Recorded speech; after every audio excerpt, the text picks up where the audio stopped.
Welcome to the podcast, Pilgrim and the Monk.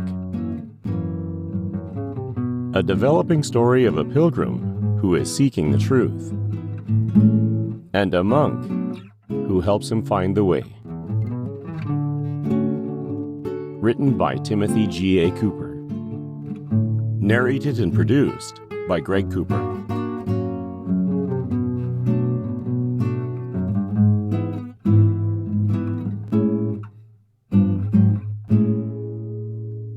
Chapter 58. Mysteries and Promises. Monk, do you believe we're living in the last days? We are certainly closer than any other time in history. Very funny, Monk. Do you believe our Lord's return is imminent? I do not know. Don't you ever wonder about it? Absolutely, I do. It overwhelms me just to think of it. I've read Revelations sometimes, and every time I finish more confused than when I started. The scriptures are filled with many mysteries. That's for sure. Think about all those creatures covered with eyes.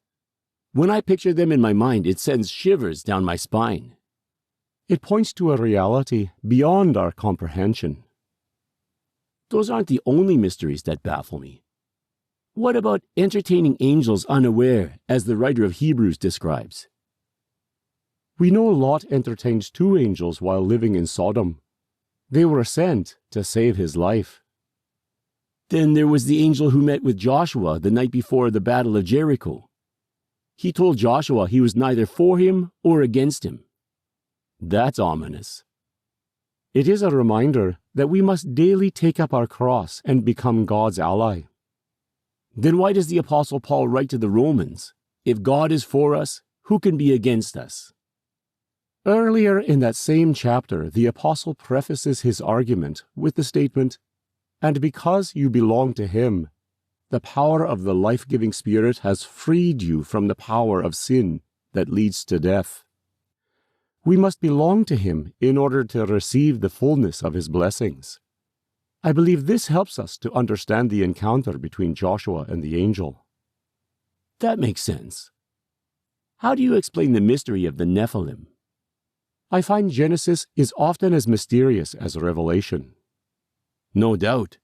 So, who were they? There is no way to tell. Doesn't that bother you? Not really. Why not? I really want to know.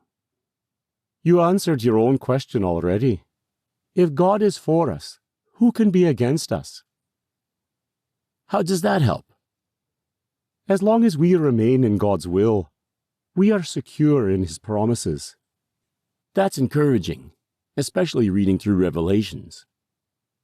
It is at the most uncertain times that God's promises bring the most comfort. Thank you, Monk. That's good to remember.